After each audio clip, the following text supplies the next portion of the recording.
themselves. Hey! May jogged toward me with an armload of cantaloupes.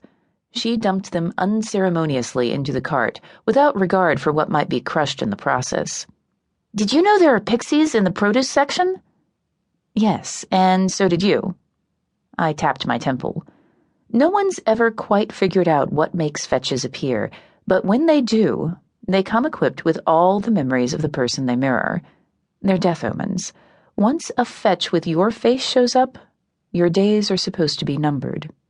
Lucky for me, May has about as much innate interest in following rules as I do, and she's actually saved my life on at least one occasion. As far as I know, I'm the first person to live more than a month past the arrival of a fetch. And I'm definitely the first person to ask their fetch to move in. May's store of borrowed memories includes my mind-numbing stint as a Safeway checkout girl. That's not a period of my life I like to dwell on, although the cynic in me insists on pointing out that fewer people were trying to kill me in those days.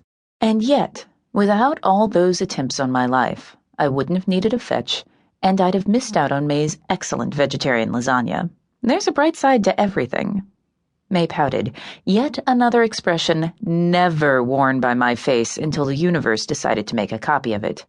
You take the fun out of everything. That's me, I agreed. Toby Daye, assassin of fun. You should put that on your business cards, said Danny, chuckling as he came around the corner. I promptly elbowed him. I just as promptly winced, making him chuckle even more. Bridge trolls have skin like granite. Hitting them is a good way to break a knuckle. I glowered. Not funny. I disagree, said May amiably. Oh, go get the bread, I said. On it. She saluted before zipping off again.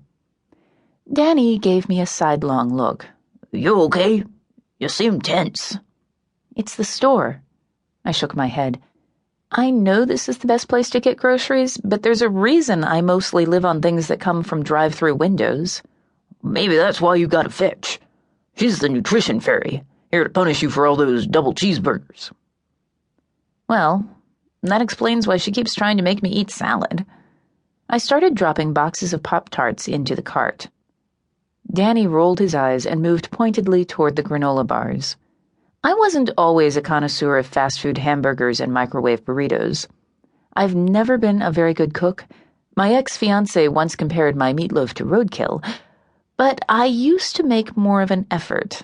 Then my liege lord asked me for a little favor, and I wound up spending 14 years as an enchanted fish.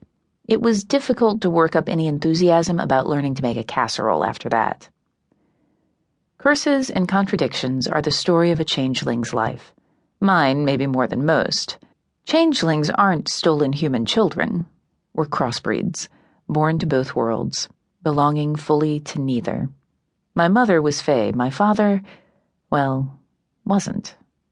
I was raised human until Mom's family found us and hauled us off to the Summerlands. Mom didn't want to go, and she mostly raised me through neglect after that. I ran away as soon as I thought I was old enough, and immediately fell in with a bad crowd. It's a sadly common story, but I got lucky. Good luck and good friends got me out of a bad situation, and I swore fealty to Sylvester Torquill, a man who didn't care how mixed up my blood was. I met a human man, fell in love, and made my mother's mistakes all over again, even down to deserting my own little girl. Like mother, like daughter. May eyed the Pop-Tarts as she returned with the bread.